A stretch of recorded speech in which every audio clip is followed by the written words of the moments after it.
Volviéndonos.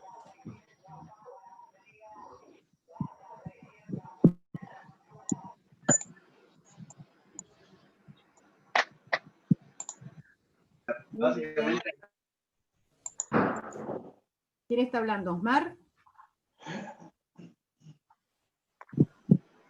Hola, Osmar. Hola, Grisel. ¿Pudiste descansar? Ojalá.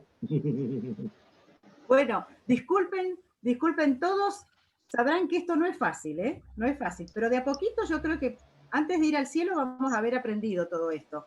Para nada, porque después en el cielo no lo vamos a necesitar, pero bueno. Hermanos queridos, continuamos entonces. Lidia, ¿estás por ahí? Vamos a continuar con... A ver, estaba hablando Jorge, ¿no es cierto? Jorge, vos terminaste de decir lo que tenías que decir. Sí, sí, era prácticamente eso. Creo que estaba terminando justo cuando se cortó, así que era perfecto. Terminar en eso, ¿no? La importancia de la espiritualidad de cada uno de nosotros, o sea, estar en el espíritu para poder bien, perfecto. entender lo que acá me dice Adrián Hoffman, que quiere decir algo. Así que le damos la palabra y ya vamos a pasar a la segunda, porque si no, no vamos a alcanzar en el Zoom, ¿sí? Vamos a hacer bastante más rápidos. Sí, Adrián. Buenas tardes a todos, un gusto saludarles. Solamente agregar a lo de Jorge que es muy interesante y creo que está el secreto en el camino que hace el creyente en el acercarse y de conocer a Dios. Una de las dificultades que justamente también salió el otro día en el tema de exégesis y más se nos presenta, pensando en lo que habla en 2 Corintios, cuando se presenta en el capítulo 10, en el versículo 3, 4, 5 y 6 dice: pues aunque andamos en la carne, que es nuestra forma en la cual estamos aquí para acercarnos a Dios, no militamos según la carne. Nuestra forma de militancia es en el espíritu. ¿Sí? Estamos sujetos a este cuerpo, porque las armas de nuestra milicia no son carnales, sino poderosas en Dios para la destrucción de fortalezas, derribando argumentos y toda altivez que se levanta contra el conocimiento de Dios, y llevando cautivo todo pensamiento a la obediencia de Cristo, y estando prontos para castigar toda desobediencia cuando vuestra obediencia sea perfecta. Este camino espiritual, que es el que nos acerca a conocer a Dios, tiene que ver muchas veces también con los argumentos que nosotros también tenemos construidos, no lo que otros tienen. A veces estamos más preocupados por derribar argumentos en otros y no fijarse qué argumentos nosotros hemos levantado en nuestra mente y que Dios también tiene que derribar. Justamente que nos impiden acercarnos al conocimiento de Dios. Y por eso tenemos que estar finos en nuestra vida espiritual, para justamente acercarnos a Él en comunión, como bien decía Jorge, que es sumamente interesante el texto que dice que junto con todos los santos conocemos la magnitud del amor de Dios. Quiere decir que yo solo no puedo, ¿sí? Junto con todos los santos. Pero también esta riqueza de pensar que los argumentos más graves justamente son los que a veces nos impiden acercarnos a Él. Y son los que tenemos que derribar. Y ahí aparece otro concepto importante en el conocimiento de Dios, que es la obediencia. ¿Sí? Con desobediencia, aunque yo tenga teoría, no conozco. El conocimiento se logra en obediencia. ¿Sí? La desobediencia justamente me aleja del conocer a Dios. Y la obediencia me hace mejor teólogo, si queremos pensar en una forma práctica. Solamente eso. Bendiciones. Gracias, Adrián. Les pido por favor que se muten, porque se escuchan perros, se escuchan muchos ruiditos. Lidia, te doy la palabra para que pases a la segunda pregunta, ¿sí? Acá estoy, no me fui. Sí, bueno. Buenas tardes a todos los que ingresaron después. Y bueno, vamos a hacer la segunda pregunta, así vamos ganando tiempo. ¿Cuáles son las 4 ramas principales de la teología? Bien. Esa sería la pregunta. Bien. ¿Quién se anima ahí ¿Quién se anima a enunciar las 4 ramas de la teología? Pueden leer el apunte. Esteban Bates, no sé cómo se dice, perdón, Esteban. Sí, no hay problema. Bueno, en castellano sería Bates, en alemán sería Bates, pero Bates está bien. Bates. Paitse. Sí, sí, pero está bien, como quiera. Da igual. Esteban. Bien, en el apunte está bien claro y de hecho estoy de acuerdo también con esta división de la teología bíblica, la sistemática, la histórica o dogmática y la teología práctica o ética. Esos serían los 4 enunciados. No sé si profundizamos en los mismos. No, quiero conocer si hay alguien que tiene otra clasificación o que quiera agregar algo, alguna otra, a lo que tenemos en la bibliografía que nos dieron. Jorge, ¿querías decir algo? Jorge Zipán. Hola. Sí. ¿Me escuchan? Sí, perfecto. Ah, perdón. Bueno, yo me quedo con, o sea, en acuerdo con el apunte, y me gustó la clasificación según Charles Rier, de su libro Teología Básica, en donde él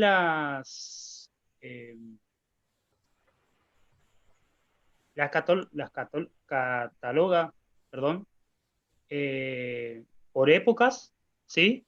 Donde acá ya entra la patrística, la medieval, la teología moderna, ¿sí? Por puntos de vista, ¿sí? Ahí entraría la arminiana, la teología calvinista, la católica y la teología de la liberación. Bueno. O por enfoque, la teología histórica, la bíblica, la sistemática, la apologética y la exegética. ¿Sí? Bien. Dentro de eso nosotros, bueno, entramos a ver, por ejemplo, que algunos de esos fueron los que nombró el doctor Henry el sábado, ¿sí? Él nombró, por ejemplo, la bíblica, la sistemática, la dogmática, la histórica, la práctica o ética. Me quedo más o menos, o sea, me quedo con esta clasificación porque es más concisa. Ahora, entrar en cada una de ellas, bueno, eso ya sería otro tema un poco más amplio. Sí. Pero en lo que es clasificación principal, bueno, me quedo con esta definición. Bien, perfecto. ¿Alguien que tenga algo nuevo para agregar a lo que ya dijeron nuestros compañeros?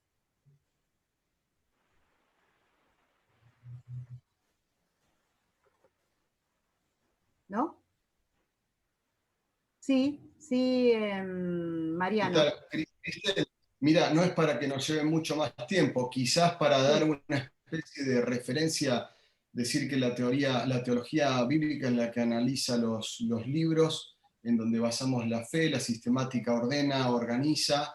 Bien. De hecho es sistémica, la histórica o dogmática se basa en hechos históricos. Bien. Pero después creo que con el apunte no hace falta agregar mucho más. Perfecto, muy bien. Muchísimas gracias por el aporte. Vamos a pasar a la tercera pregunta. ¿La tenés, Lidia? Habilita tu audio.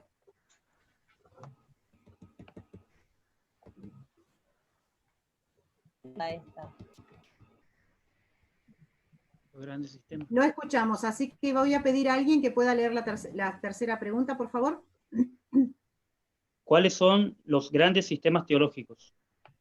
Ahí está. ¿Cuáles son los grandes sistemas teológicos? ¿Cuántos sistemas teológicos hay? Pregunto.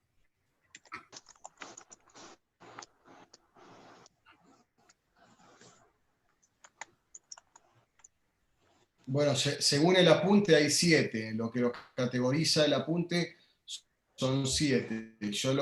Cuando se habla de sistema, se habla de un conjunto ordenado de enseñanzas, de algo sistémico, donde se pueda ordenar lo que se estudia. Ahí marca estos 7, la teología católico-romana, la teología subjetiva, el racionalismo, el sentimentalismo, el moralismo, la neo-ortodoxa, la teología evangélica, que por supuesto es la que creo que todos nosotros aquí apoyamos más y la que estudiamos.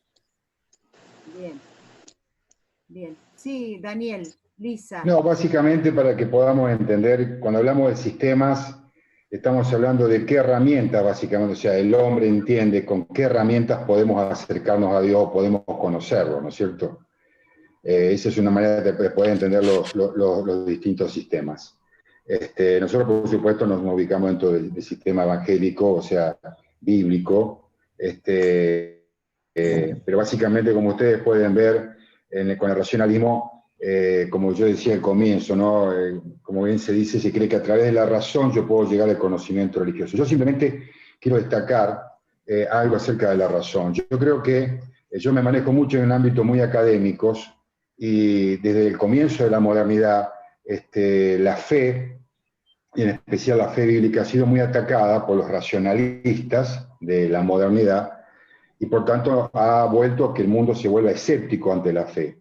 Yo creo que pese a que la fe, la razón, ¿no es cierto?, está obnubilada por el pecado, pues lo dice claramente, ¿no es cierto?, Romanos lo dice la Biblia, creo que nuestra fe es racional, como dice Romanos 12, y podemos entender, hay muchas cosas que son lógicas, coherentes, y que pueden ser comprendidas a través de la razón. Pero como bien decía un hermano, creo que Eleazar, es necesario la fe, ¿no es cierto?, y la iluminación del Espíritu Santo, que es la que encausa nuestra razón, la encamina, y como bien decía Adrián, a través de la dependencia del Espíritu Santo, podemos hacer que nuestra fe se vuelva racional. Digo esto porque el ataque constante que recibimos desde los medios académicos es que nuestra fe es irracional, que esto es una locura, aunque es una locura para el hombre natural, lo dice la palabra. Tenemos que justamente compartir de que nuestra fe es racional y es plenamente entendible, pero se necesita de la iluminación de Dios, ¿no? Claro, perfecto. En eso se diferencia de esa racionalidad que hay en el mundo y en el mundo académico y toda la ciencia, ¿no? Porque yo también trabajo en un área así donde si hablas de fe, problema serio. Bien, Juan Manuel, ¿podés mutearte? Porque escuchamos ruiditos. ¿Puede ser, Juan Manuel? ¿O querías decirnos algo? No, pasa que no lo estaba escuchando hasta ahora recién lo empecé a escuchar. Ah, buenísimo, genial. Me perdí un poco de lo que estaban hablando. ¿Quiere hacer algún otro aporte a esta pregunta? O por ahí enfocarnos en ¿para qué nos sirve aprender sobre esta pregunta, la tercera pregunta? ¿Cuál sería el significado? A ver si alguno se anima. Bien. Sí, lo que podría decir, si se puede, que tiene que ver lo que ha mencionado Alén Nieves antes, que es justamente en el reconocimiento de la autoridad divina, en la palabra de Dios, porque los otros temas de la teología que se marcan acá, los otros sistemas teológicos, añaden a las escrituras, ¿no? Sabemos que el catolicismo tiene que ver más que nada con lo que puede tener una definición del Papa y tomar por encima de lo que ellos piensan, o su misma tradición. La teología subjetiva habla de lo que uno le parece, diciéndolo en forma sencilla. El racionalismo es lo que uno piensa, el sentimentalismo es lo que uno siente. El moralismo es basado en una ética moral del hombre que está caída y perdida, sabiendo que no hay justo ni un uno, pero aún se basan en ella. Pero lo que diferencia y lo que nos sirve de herramienta en el entender esta pregunta es saber que nosotros tomamos solamente la verdad de la palabra de Dios, y en eso se basa la teología evangélica. No hay agregados a lo que Dios dice y a lo que Dios ha revelado en su palabra. Muy bien esa síntesis y esa pregunta. ¿Alguien quiere agregar algo sobre lo que ha dicho Eleazar? ¿Alén? Sí, Alén. Sí, añadiendo un poco más lo que venía diciendo Eleazar, todo nuestro racionamiento, nuestro sentimiento, nuestras emociones, nuestra perspectiva acerca de las cosas deben estar subordinadas a lo que dice la palabra de Dios. Bien. Esa es la gran diferencia de nuestra posición y lo que nosotros creemos, nuestra posición bíblica. Todo lo que razonamos, todo lo que para lo que nuestra mente es lógico, o lo que sentimos, lo que percibimos, todo debe estar subordinado a lo que dice la palabra de Dios y no por encima de las escrituras. Eso es añadiendo un poco más, es lo que venimos tratando acá en este punto de los grandes sistemas teológicos, porque, y al final hablamos del sistema bíblico, porque a ese nos debemos y allí nosotros sometemos nuestra voluntad y todo lo que pensamos y creemos tiene que estar en armonía con las Sagradas Escrituras. Bien, perfecto, muy bien. Pasemos a la otra pregunta. A la pregunta 4, si no hay algo que quieran sumar, si hay algo que quieran decir distinto a lo que hasta ahora se haya dicho, pasamos a la pregunta número 4. Probablemente. Sí, Osmar, Hola. Osmar, ¿querés decir algo? Primero Antonio y después Osmar. Antonio, te escuchamos. No, solo decir también que no está mencionado aquí, pero también encontramos en algunos libros otro sistema que es la teología judía o rabínica, que está vinculada con la interpretación exclusiva que los rabinos le otorgan y la mirada que ellos tienen preponderante, lógicamente, sobre el Antiguo Testamento, pero que toman las escrituras desde el punto de vista de su interpretación de lo que es la ley o la Torá, y es en sí también un sistema teológico. Simplemente quería aportarlo porque lo vamos a encontrar en muchísimos libros y publicaciones. Claro que sí. Bueno, muchas gracias, Antonio. Vamos a dar la palabra a Osmar. Buenas tardes, que no saludé. Yo lo que quería aportar algo sencillito también, que la teología no es un fin en sí misma. Hay algo que es superior a la teología. Los hermanos dicen la Biblia, la palabra de Dios, todo tiene que estar en la palabra de Dios. Pero aún así eso es algo ambiguo, porque lógicamente todos los hermanos que aportamos, opinamos y decimos y llegamos a reconocer una teología, decimos, yo pienso que esta es la correcta porque según yo es la palabra de Dios. Y según todos, según tú, según él, todos aportamos con nuestra convicción pensando que es la palabra de Dios.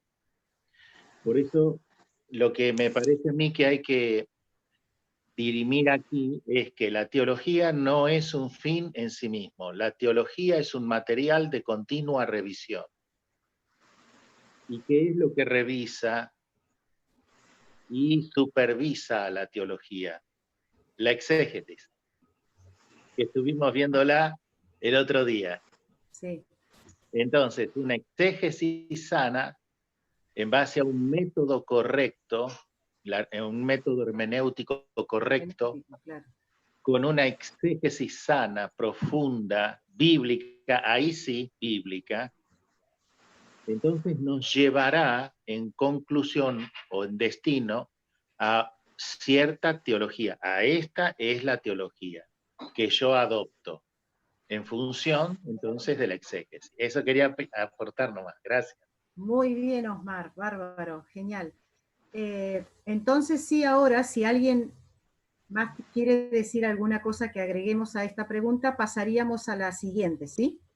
Sí, Fer Morales, quiero simplemente agregar algunas otras ramas de la teología que tienen otros autores, ¿no? Iba a nombrar la rabínica, ya fue nombrada por Antonio, la teología liberal o subjetiva, donde entra la racionalización, el sentimentalismo, el moralismo, la teología neo-ortodoxa, la teología de la desmitologización, la teología de la evolución, la secularización, la teología de la esperanza, la teología de la liberación. Bien, algunas las habían mencionado, creo. Perfecto. Hay muchas y bueno, lo importante es que sepamos y si cada uno quiere conocer más y quiere profundizar, bueno, lo podremos hacer. Bien, pasemos entonces a la siguiente pregunta porque recuerden que tenemos el tiempo que nos corre. Correcto. Lidia, si no, ¿lees la otra pregunta? Sí. La siguiente pregunta. ¿Cuáles son los grandes temas de la teología? Bien. ¿Cuáles son los grandes temas de la teología? Esa es la pregunta número 4. Muy bien. Los grandes temas.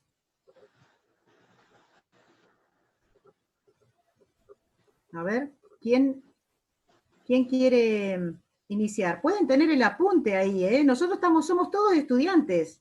Nos podemos copiar por ahora, podemos chusmear el apunte, porque ¿quién pudo tener todo el tiempo para leer todo? Habrá sido difícil. Mariano, levantaste la mano. Osmar también. Sí, Griselda, lo que nos da el apunte, Grisel, lo que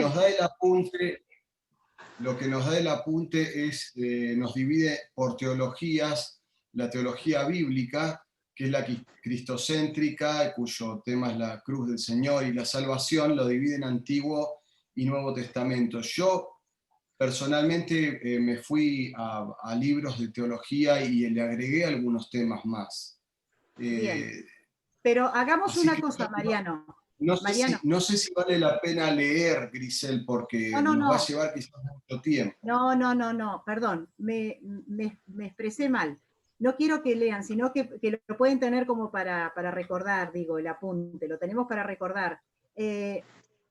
Tratemos de ver cuáles son los temas, decirlos, mencionarlos a los temas en general, los mencionamos, y después si alguno encontró otros temas, lo agregamos, pero y si nos da el tiempo para comentar mínimamente los temas, pues también lo podemos decir. ¿Puede ser? ¿Podemos anunciar cuáles son los temas?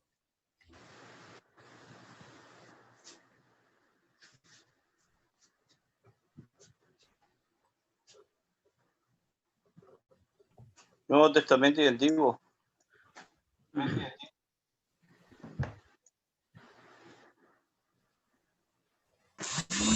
Sí, veamos que el apunte lo divide en tres teologías, y al dividir en 3 teologías, en cada una de esas teologías da distintos temas, ¿no?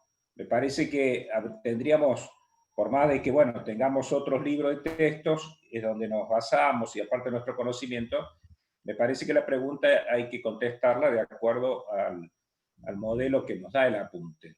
El apunte habla de teología bíblica, la teología sistemática y la teología histórica, y de acuerdo a eso, los temas, cada uno de los subtemas de estos 3 grandes temas, ¿no? Disculpen, hay una persona que es Gladys, que no sé quién es, pero ¿puede mutearse, por favor? Porque se escuchan ruiditos.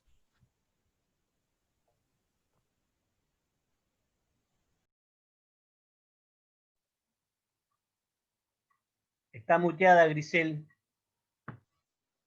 Ah, bien. Perdón, disculpen. Estaba diciendo que entonces son 3 temas y ¿qué opinan? Le estaba preguntando a Esteban Baitz y alguien más que no sé que levantó la mano, porque yo veo una parte. Osmar, ¿querías decir algo, Osmar? Sí. Bien. ¿A quién le toca? ¿A mí? A vos te toca. Hable ahora o calle Gracias. para siempre. Preferiría callar para siempre. Nos corre el tiempo, Pero nos corre el tiempo. es como que estoy obligado a decir algo que me parece a mí muy importante. A ver. Después de los hermanos Vamos a ver si es tan importante. Vamos a ver ahora. Si para ellos es importante, ¿verdad? Sí. Yo pienso que la teología tiene 2 grandes ramas, de lo cual se desprende todo lo demás, absolutamente todo. Como su palabra lo dice, es el estudio de Dios, por lo tanto, la principal rama de la teología es Dios. Y la segunda rama, o podríamos decir 2 piernas, ¿no? La pierna derecha es Dios, la pierna izquierda es las obras de Dios. Dentro de lo que es Dios, ubicamos a cristología,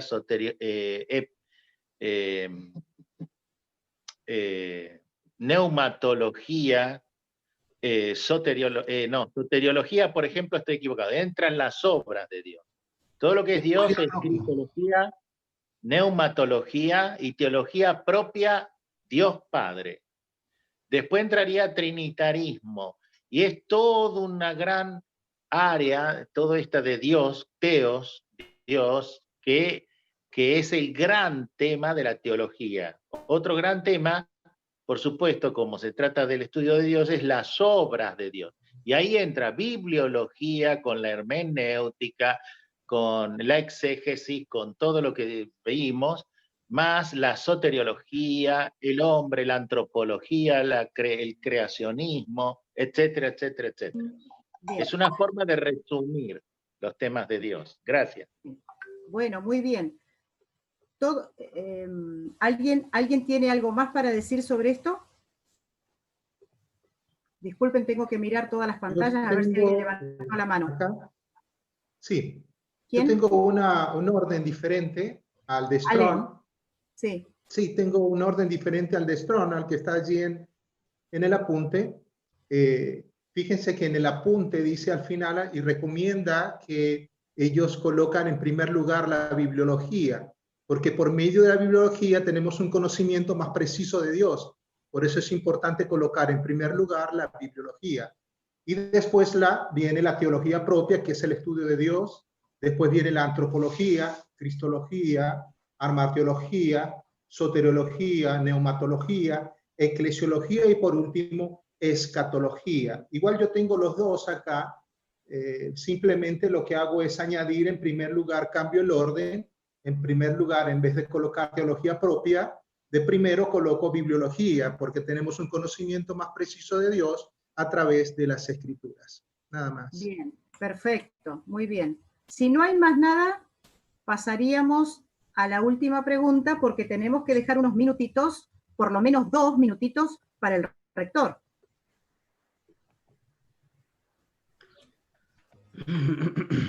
Vamos a la pregunta. Número 5. Lidia. Bien. La pregunta número 5 nos dice, ¿cuáles son los grandes teólogos? ¿Cuáles son los grandes teólogos? Esa es la pregunta número 5.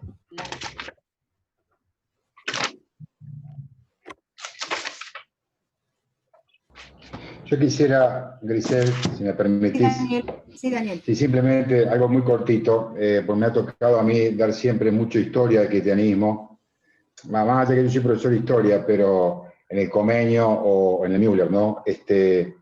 Yo creo que es muy importante abordar la parte histórica, porque me di cuenta, creo que todos coincidiremos en esto, en que hay una gran falencia en el campo evangélico acerca del conocimiento de la historia del cristianismo.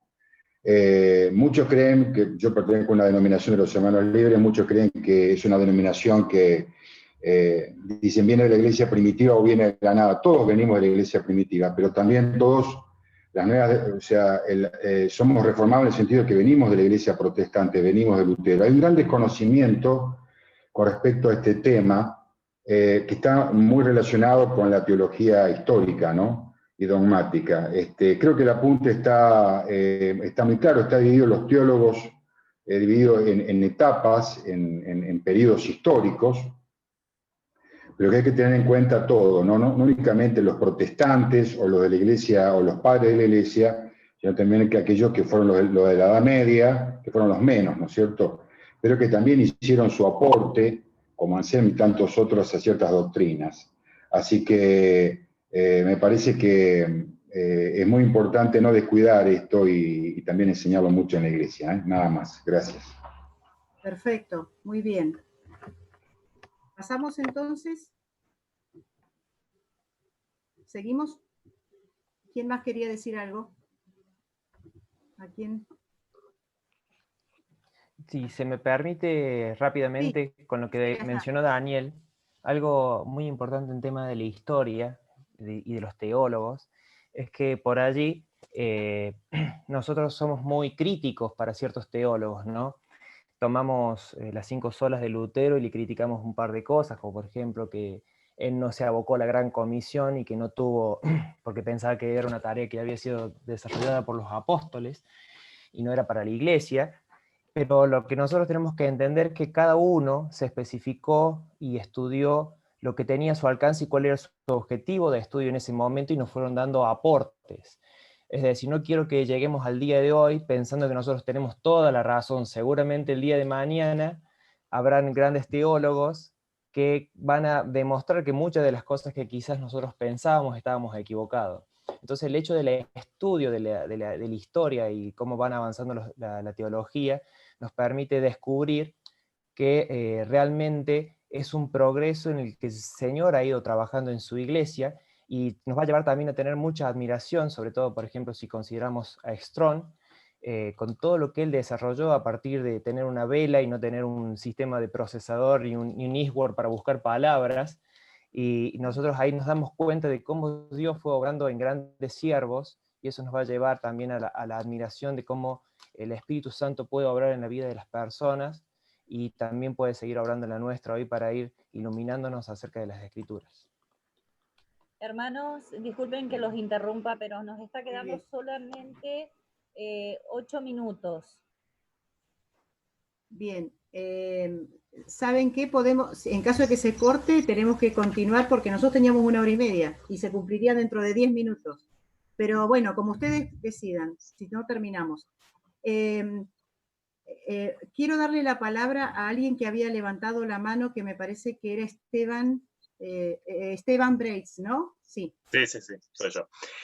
Sí, básicamente quería decir lo mismo que Eleazar recién y añadirle a lo de Daniel. Justamente cada teólogo fue añadiendo algo y estaba en su época, estaba enfocado a su tema. Y obviamente ahora mirando para atrás, quizás algunas de estas cosas no nos cierran en base al estudio que llevamos o estamos realizando, pero si nos quedamos con aquellas cosas que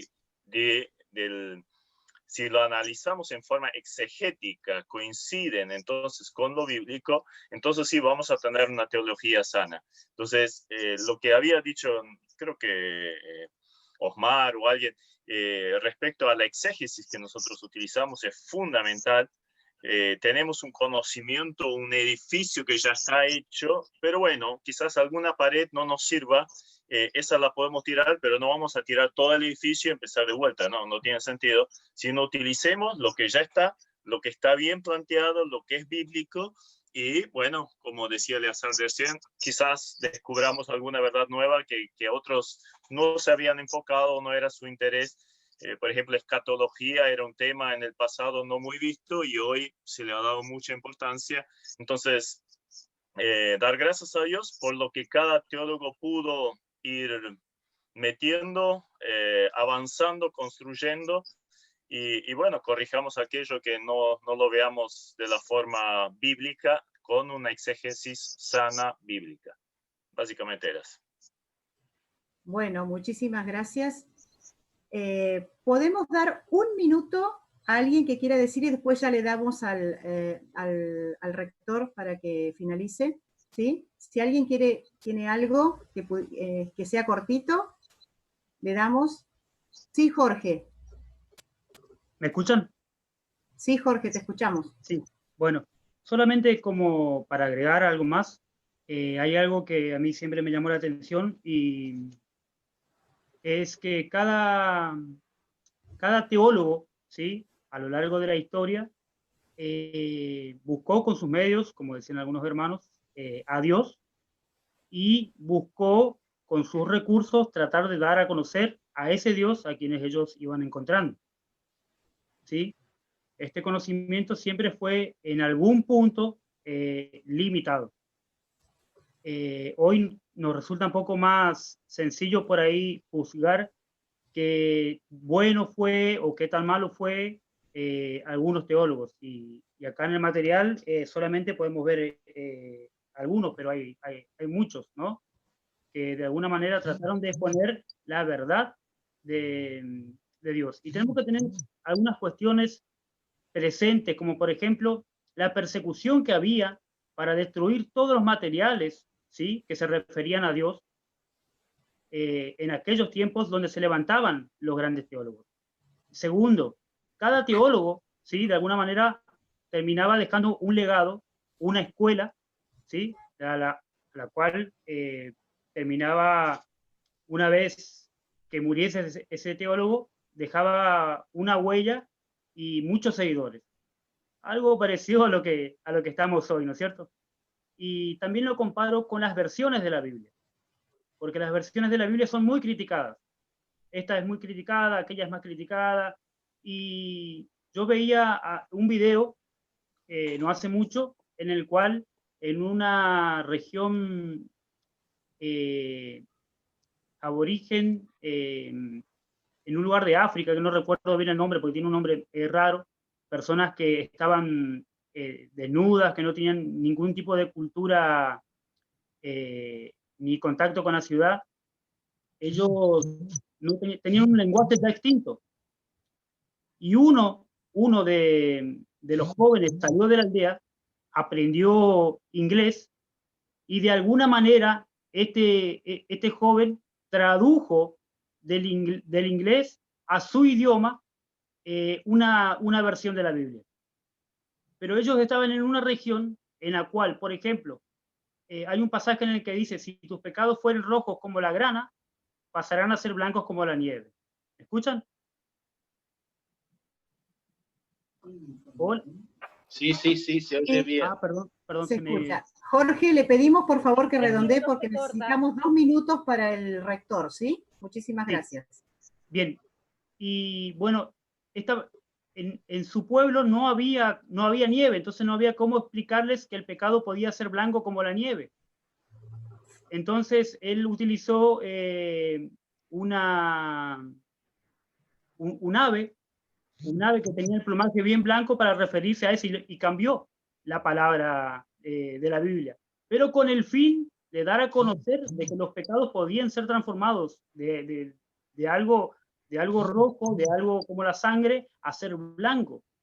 Entonces él se buscó sus recursos para poder expresar a Dios y lo que Dios podía hacer en su vida. De la misma manera yo veo que muchos teólogos a lo largo de la historia buscaron sus recursos y lo que tenían a su alcance para dar a conocer a Dios. Y pienso que esos son los grandes teólogos. Bueno, muchísimas gracias, Jorge. Le damos al doctor Mercado para que termine con la videoconferencia. Muchas gracias, Jorge. Muchas gracias a todos, realmente muy rico el diálogo teológico. El diálogo teológico. Estamos acostumbrados a hablar de la dialéctica, ¿verdad?